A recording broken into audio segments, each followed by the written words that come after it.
दोस्तों, अगर आपको ये वीडियो थोड़ा सा भी पसंद आया तो प्लीज एक लाइक, कमेंट और चैनल को सब्सक्राइब जरूर से करें। आज के लाइक्स का टारगेट है 200 लाइक्स। मुझे पता है आप इसे पूरा कर लेंगे क्योंकि आप हैं सुपर अमेजिंग। तो चलिए शुरू करते हैं।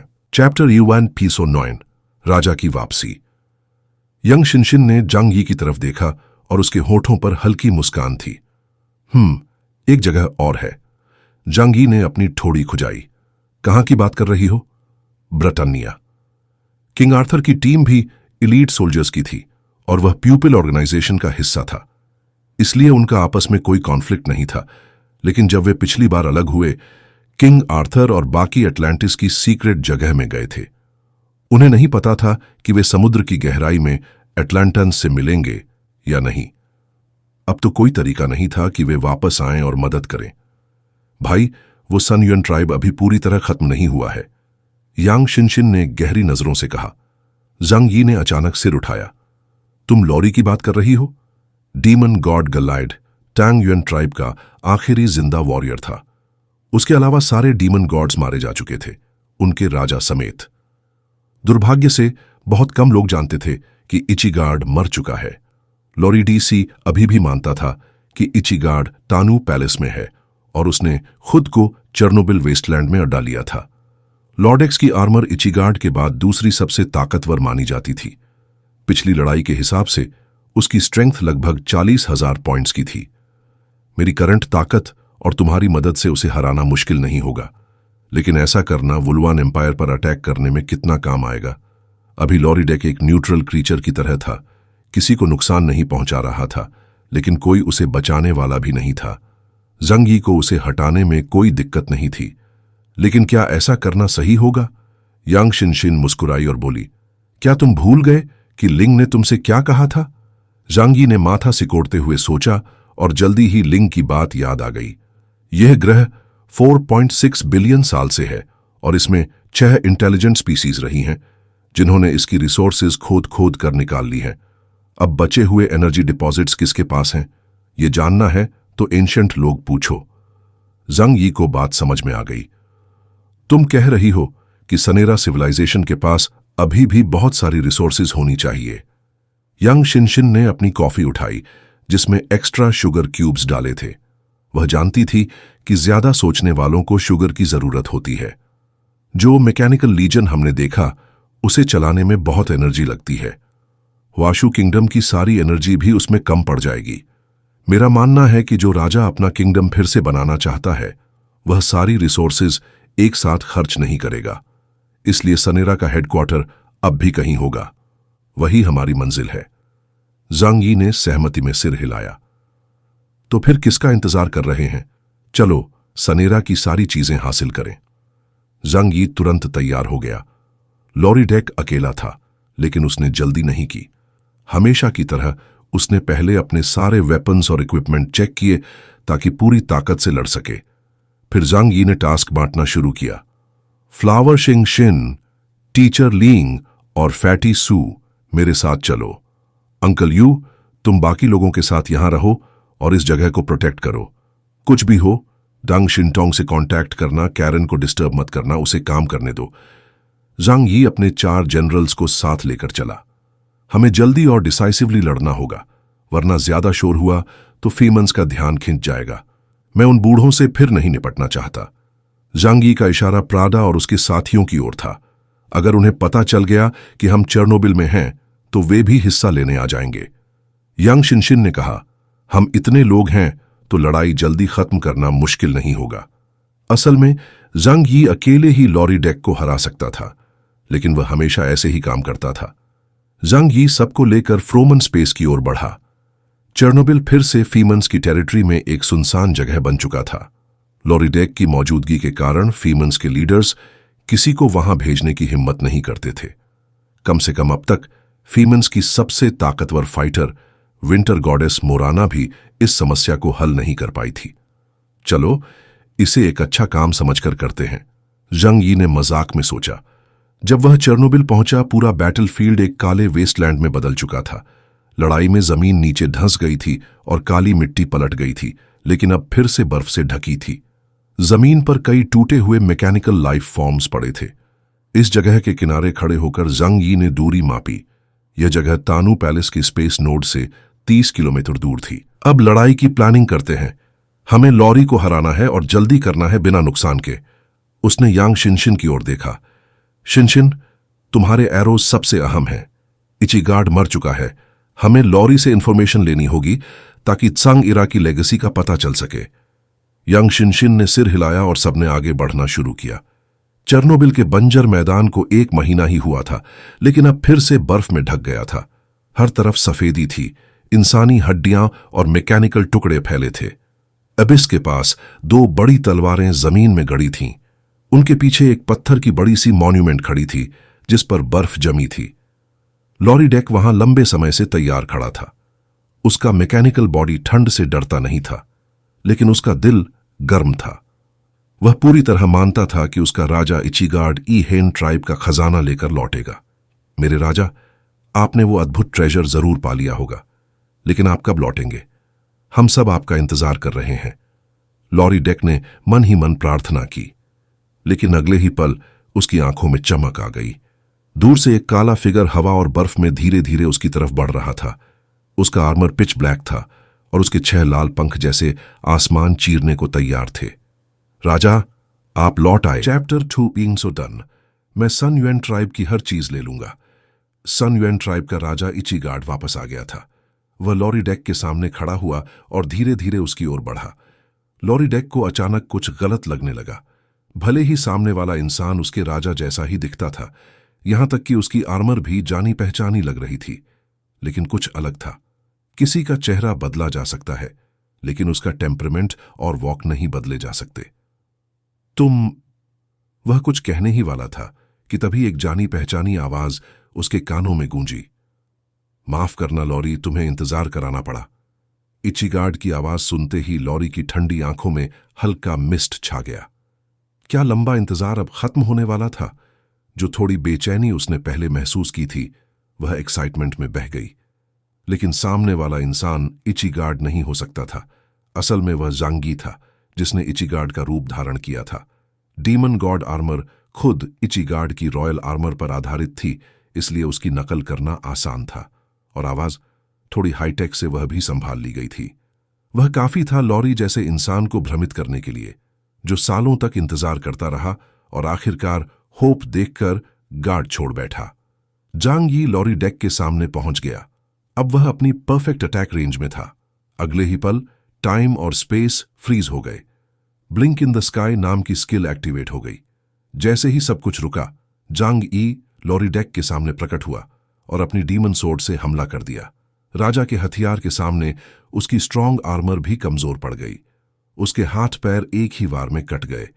कुछ पल बाद लॉरी, जो सन युएन ट्राइब के फिर से उठने की खुशी में खोया था, अचानक महसूस करने लगा कि उसका शरीर बैलेंस खो रहा है। उसके आर्म्स मशीन से डिस्कनेक्टेड हो गए और उसका अपर बॉडी पीछे की तरफ गिरने लगा। क्या हो रहा है? मैं अपने हाथ पैर क्यों नहीं महसूस कर पा रहा? क्या मैं राजा को देखकर ज्यादा एक्साइटेड हो गया हूं? यह अचानक बदलाव लॉर्डेक्स के इंसानी दिमाग को झटका दे गया। यांग शिनशिन जंगी की शैडो से बाहर निकली। जब लॉरी डेक ने उस लड़की को देखा जो काली आर्मर में थी और जिसकी आंखें काले ऑब्सिडियन जैसी थीं, तो उसे याद आ गया कि वह कौन थी। वह उन 2 आखिरी इंसानों में से एक थी जो टानू पैलेस से निकले थे। तो फिर सामने खड़ा इंसान जो इचिगार्ड की तरह दिख रहा था, वह कौन था? लॉरी डेक का दिमाग बिल्कुल उलझ गया, जैसे बिजली का झटका लगा हो। शायद उसे जवाब मिल गया था, लेकिन इतने सालों से इंतजार करने के बाद जब उसका सपना सच होने वाला था, उसी वक्त वह सपना गहरी डिस्पेयर में बदल गया। इतना बड़ा धोखा इंसानी दिमाग के लिए झेलना मुश्किल था। यांग शिनशिन की पीठ पर फॉलन एंजल पपेट जुड़ा था, जिसके हाथों में जजमेंट का बड़ा सा बाव था।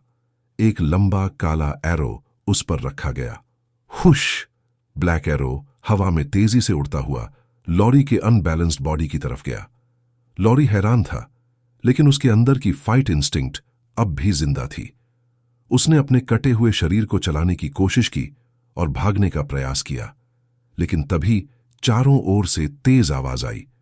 जंग यी की बाजुओं से बनी डिवाइन रिफाइनमेंट वाइन्स की काली जंजीरें निकलकर लॉरी डेक के शरीर में लिपट गईं। अब अकेले जांगी की ताकत लॉरी डेक के बराबर थी।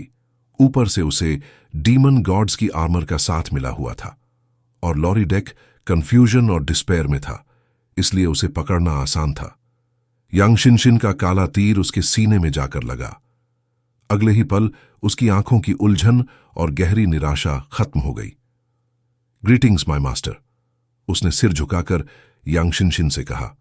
जंगी ने लंबी सांस ली। अच्छा, सब कुछ अच्छे से खत्म हो गया। फ्लावर, लियांग यू और बाकी लोग पास खड़े थे, मदद के लिए तैयार, लेकिन उन्हें उम्मीद नहीं थी कि यह इतना जल्दी खत्म हो जाएगा। लेकिन किसी ने शिकायत नहीं की, क्योंकि भविष्य का कुछ पता नहीं होता और जांगी ने सबसे बुरा हाल सोचकर तैयारी की थी। जांगी ने लॉरी डेक के हाथ पैर उठा लिए और वापस नहीं लगाए ताकि वह फिर से कंट्रोल न पा जाए। यांग शिनशिन ने पूछा, क्या सन युएन ट्राइब के पास अभी भी कुछ सप्लाईज बची हैं? लॉरी डेक ने सिर हिलाया। हाँ, एक बड़ी सबमरीन एयरक्राफ्ट कैरियर है और हजारों मैकेनिकल लाइफ फॉर्म्स। बाकी रिसोर्सेज उसी एयरक्राफ्ट कैरियर में हैं, जिसका इस्तेमाल सन युएन ट्राइब करेगा जब वे वापस लैंड पर आएंगे। यांग शिनशिन ने फिर पूछा, उसके अलावा क्या और रिसोर्सेज हैं, जैसे हाई प्योरिटी एनर्जी या वो लाल एनर्जी क्रिस्टल जिससे तुम्हें एनर्जी मिलती है? लॉरी डेक ने जवाब दिया, हम 2 एनर्जी ओर के डिपॉजिट जानते हैं। रही बात रेड एनर्जी क्रिस्टल की, तो उसे हम हार्ट ऑफ पर्गेटरी कहते हैं, जो एनर्जी को साफ करके बनाया गया है। जांगी तुरंत बोल पड़ा, अब भी हमें वहां ले चलो। आज से टांग युएन ट्राइब की सारी चीजें मेरी होंगी। लोरिट ने जांगी की ओर ठंडी नजर डाली। उसकी आंखों में मर्डरस इंटेंट चमक रही थी। यांग शिनशिन ने उसके दिमाग को कंट्रोल कर लिया था, जिससे वह सच्चे दिल से उसे अपना मालिक मानने लगा था। लेकिन इससे उसकी यादें या दूसरे लोगों के प्रति सोच नहीं बदली थी, तो वह अब भी जंग यी को मारना चाहता था। क्या मैं तुमसे एक सवाल पूछ सकता हूं इंसान? लॉरी डेक ने जंग यी से कहा। जंग यी ने अपने रैबिट डॉग हेलमेट की नाक छुई और हाथ ढीले छोड़ दिए। पूछो, हमारा राजा कैसा है? जंग यी ने यांग शिनशिन की ओर इशारा किया और कहा, अब तेरे सामने हम 2 खड़े हैं। क्या सोचता है वह कैसा है? इचिगार्ड की मौत की खबर सुनकर लॉरी की आंखों में गहरी उदासी छा गई। यह दुख सिर्फ इचिगार्ड के लिए नहीं था, बल्कि इस बात के लिए भी था कि सन युएन ट्राइब लौटने के बाद भी फिर से पहले जैसा न हो सका। इतने सालों की मेहनत और इंतजार का यही नतीजा था। उसने अपनी आंखें बंद कर लीं और काफी देर तक खोला नहीं। शायद यही हमारे सन युएन ट्राइब की किस्मत है।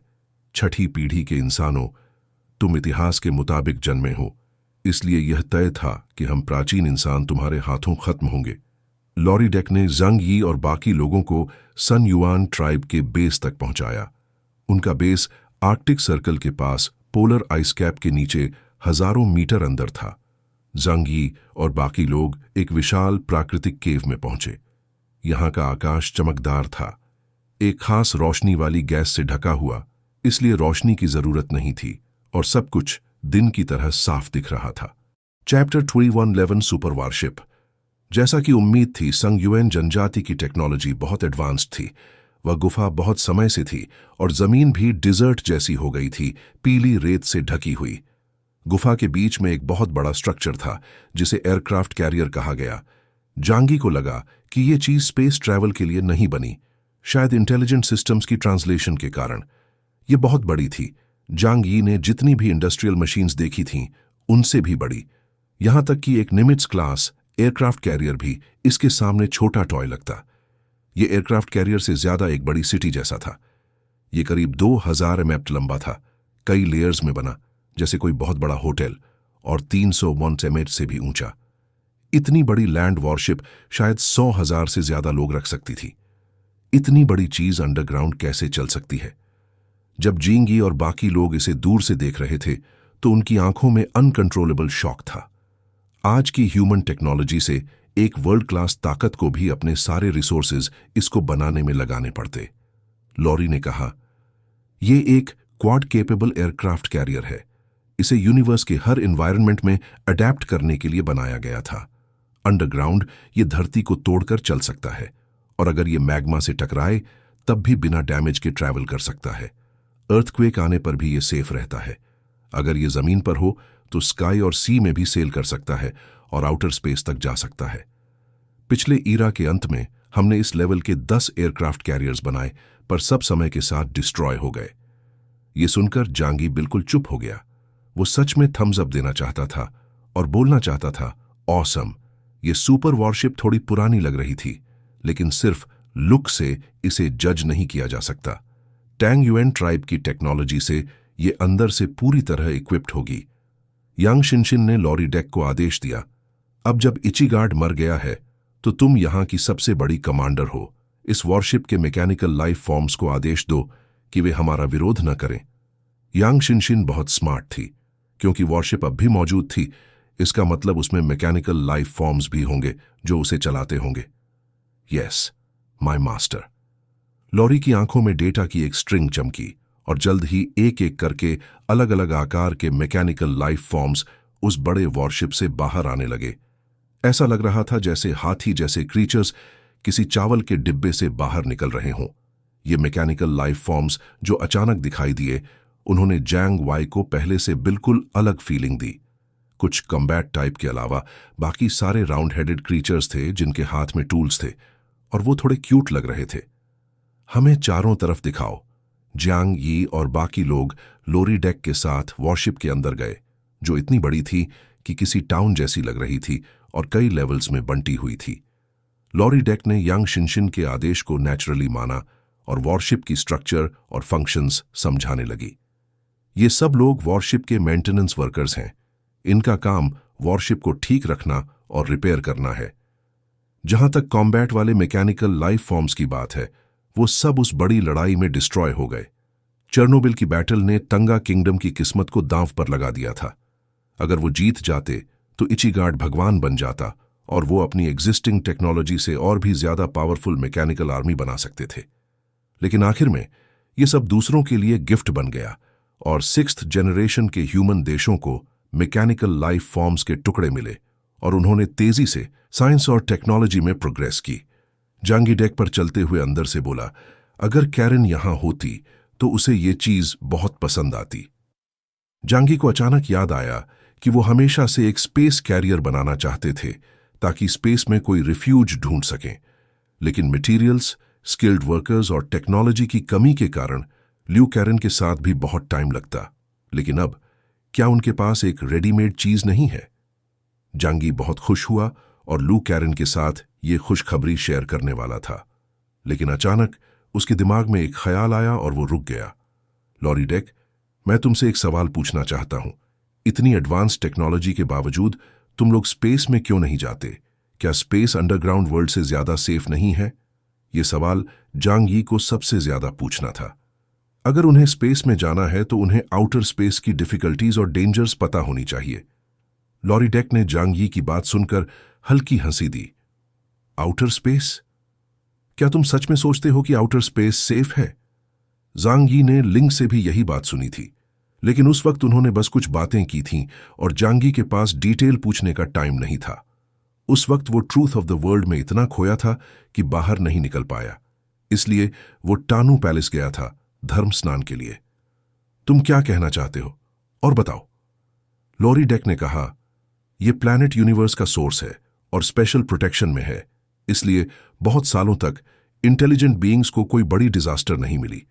अगर कुछ हुआ तो शायद क्रिएटर की इच्छा या डकर्स का रिवाइवल था।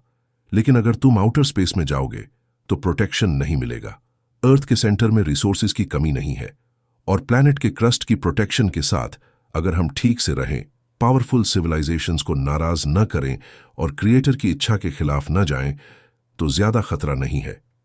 यहां पर वो थोड़ा रुका और फिर बोला, और जब सेंग इरा सिविलाइजेशन अपने पीक पर थी तो हमने भी स्पेस ट्रैवल की कोशिश की थी, लेकिन जो फ्लीट भेजा गया वो कभी वापस नहीं आया।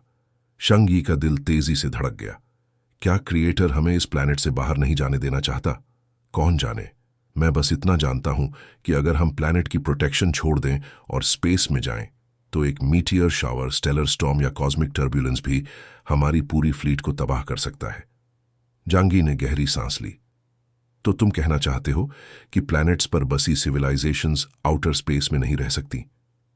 जैसे ही उसे थोड़ा पेसिमिस्टिक फील हुआ, लॉरी डेक ने अचानक कहा, ऐसा जरूरी नहीं है। हाँ, जीन यी ने उसकी तरफ देखा। तुमने अभी कहा कि यूनिवर्स इंटेलिजेंट बीइंग्स को प्रोटेक्ट नहीं करता। लॉरी डेक बहुत देर तक सोचता रहा और फिर धीरे से बोला, शायद ऐसा इसलिए है क्योंकि हम अभी तक स्ट्रांग नहीं हैं। असल में हमने कभी यह भी पाया था कि कुछ एंशिएंट और पावरफुल रेसेस स्पेस में निकल गई थीं और आज भी वो एग्जिस्ट करती हैं। चैप्टर 212, क्या हम झुक जाएं? उसने सिर उठाया और आसमान की ओर देखा। शायद इस समय वे ऊपर से इस प्लैनेट पर हो रही हर चीज को देख रहे हैं। जंगी ने भी सिर उठाया। ये फीलिंग कुछ जानी पहचानी थी और तुरंत जंगी की यादें डीमंस आई में बिताए समय की ओर लौट आईं। मम्मोन ने भी उसे बताया था कि असली खतरा इंसानों के लिए आसमान के ऊपर है। जिंगी कुछ कहना चाहता था, लेकिन अब वह बहुत कंफ्यूज था और समझ नहीं पा रहा था कि क्या पूछे। उसने खुद को शांत करने के लिए कुछ गहरी सांसें लीं। अभी इन बातों का समय नहीं है। पहले सामने की प्रॉब्लम को हल करना होगा। हमें बताओ कि इस सुपर वॉरशिप को कंट्रोल कैसे करना है, फिर मुझे वो रिसोर्स पॉइंट्स बताओ जो तुम्हें पता है। लॉरी डेक ने जांगी की बात अनसुनी कर दी, लेकिन यांग शिनशिन ने आदेश दिया और वह तुरंत ओबीडियंट हो गया। सच में जनरेशन से जो सिविलाइजेशन टॉप पर पहुंची थीं, उन्होंने रिसोर्सेज निकालने में कोई कसर नहीं छोड़ी थी। उनके सिविलाइजेशन खत्म होने और अंडरग्राउंड में छिपने के बाद भी उन्होंने बहुत सारी एनर्जी को अपने कंट्रोल में रखा जिसे शायद वो कभी यूज भी न कर सकें। लॉर्ड एक्स के रास्ते पर चलते हुए जांगी को वॉरशिप में बहुत से एनर्जी मटेरियल्स मिले। ये सब क्रिस्टल स्टोन्स में रखे गए थे और जांगी को हजारों की संख्या में कीमती रेड एनर्जी क्रिस्टल्स मिले। इसके अलावा कुछ और एनर्जी क्रिस्टल्स भी थे जो एनर्जी पावर में रेड क्रिस्टल्स से कम थे, लेकिन उनकी संख्या बहुत ज्यादा थी। फिर जंगी ने अपना प्रोटेक्टिव गियर तैयार किया और लॉरी डेक की अगुवाई में और गहराई में गया। वहां बहुत बड़ी एनर्जी माइंस थीं। जांगी को वहां डीप डिपॉजिट्स मिले और उन क्रिस्टल से निकल रही रेडिएशन की वजह से इंटेलिजेंट सिस्टम लगातार जांग को वार्न कर रहा था। अगर उसने आर्मर के बिना इस एरिया में कदम रखा तो जांगी की करंट पावर के बावजूद वो रेडिएशन से मर सकता था क्योंकि एनर्जी बहुत ज्यादा थी। इस बड़े वेन में खड़े होकर जंगी को लगा जैसे वो किसी विशाल ओशन में खड़ा हो। लाइट गोल्डन और जो रेडिएशन छोड़ रही थी वो एक कोरल रीफ जैसी लग रही थी, जैसे समंदर की गहराई में कांटों की झाड़ी। वो बहुत सुंदर थी, जो दिखाता है कि इंटेलिजेंट बीइंग्स हमेशा पावर की तरफ खींचते हैं। या जांगी ने आगे बढ़कर कैजुअली एक हथेली जितना बड़ा गोल्डन एनर्जी और चट्टान से तोड़ लिया। जब इंटेलिजेंस सिस्टम ने उसकी एनर्जी टेस्ट की तो पता चला कि इसकी एनर्जी पावर चेन लिंग माउंटेन्स की ड्रैगन वेन से मिले यूएन स्टोन से 600 गुना ज्यादा थी। तभी तो ड्रैगन क्लैन ने इतनी बड़ी यूएन स्टोन वेन को माइन करने की जरूरत नहीं समझी। शायद यूएन स्टोन वेन तो मेन मिनरल डिपॉजिट्स के बाद बची हुई चीज थी। जैसे आज के इंसान जंगल में लकड़ी बीनने नहीं जाते आग जलाने के लिए। ऑसम, अब मेरे पास वुवन एम्पायर को खत्म करने का और भी अच्छा मौका है। जांग यी ने इन एनर्जी स्टोन्स को मिलाकर यूएन स्टोन्स कहा क्योंकि उनकी एनर्जी एक जैसी थी। चांजी ने क्रिस्टल को अपनी हथेली में कसकर पकड़ा और बहुत सेफ महसूस किया। साले वान एम्पायर, साले हेडीज गेटकीपर्स, तुम्हें लगता है कि तुम हमें दबा लोगे? रुको बस, अब बहुत जल्दी मैं तुम्हारा किंगडम इस प्लैनेट से मिटा दूंगा। शांग यी की आंखों में गुस्सा भरा था। शांग यी को इस मिशन से बहुत कुछ मिला था। उसे 2 बड़ी एनर्जी वेन्स और एक सुपर वॉरशिप मिल गया था। वो इस चीज को रखेगा और बाद में लू कैरन से इसे थोड़ा मॉडिफाई करवाएगा ताकि ये स्पेस व्हीकल बन सके। ऊपर से इस वॉरशिप में पहले से ही एक स्ट्रांग वेपन सिस्टम था और बहुत से डेवलपमेंट की जगह भी थी। ऑसम। जांगी वॉरशिप पर खड़ा हुआ। उसने अपनी बाहें फैलाईं और मन ही मन कहा कि वो फ्रामन्स की ग्रेट वॉर का सबसे बड़ा विनर है। बाकी ह्यूमन कंट्रीज के पास वो ताकत नहीं थी कि वे उस ईरा के छोड़े गए सामान को ले जा सकें। उन्हें एड्रेस भी मिल जाए तो वहां पहुंचना मुश्किल था, लाना तो बहुत दूर की बात है। दूसरी एंशिएंट सिविलाइजेशंस के लिए भी कोई सीक्रेट जगह ढूंढना बहुत कठिन था। आखिर में ये सब जांग यी को मिला। जांग यी ने सब कुछ डिमेंशनल स्पेस में रख लिया। लॉरी डेक के बारे में जांग यी ने उसकी ओर देखा और सोचा कि उसे मारना थोड़ा दुख की बात होगी। आखिर वो एक ऐसा साइबॉर्ग था जिसकी ताकत बिशप जितनी थी, लेकिन यांग शिनशिन की पावर अनलिमिटेड नहीं थी और कुछ ही समय बाद उसकी पावर खत्म हो जाएगी और वो जांग यी और बाकी पर हमला कर देगा। लॉरी डेक, मैं तुमसे पूछना चाहता हूं, क्या तुम मेरे आगे झुकने को तैयार हो? जांग यी ने लॉर्ड की आंखों में देखकर पूछा।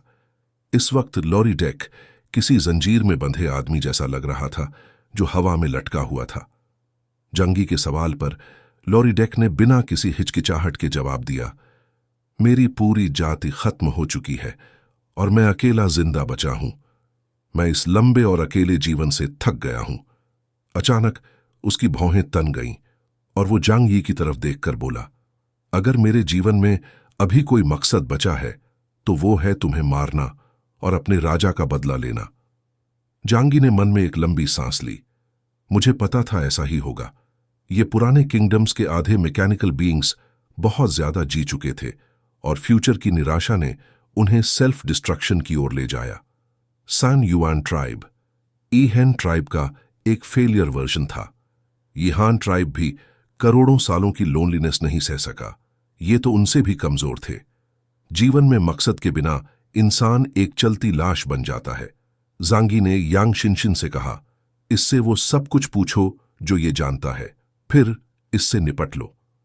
कॉन्गी ने इसकी ओरिजिन को अब्सॉर्ब करने का प्लान नहीं बनाया क्योंकि उसके खुद के शरीर में अभी भी बहुत ओरिजिन बचा था जिसे अब्सॉर्ब करना बाकी था।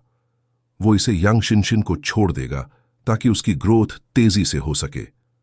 सुनवान ट्राइब की ओरिजिन बहुत प्योर थी और उनके मैकेनिकल शरीर की वजह से उनकी ओरिजिन बलिदान की तरह थी जो किसी के जीवन स्तर या स्पिरिचुअल एनर्जी को बहुत बढ़ा सकती थी। सियाई की ये बात सुनकर लॉर्ड सीस के चेहरे पर थोड़ी राहत दिखी।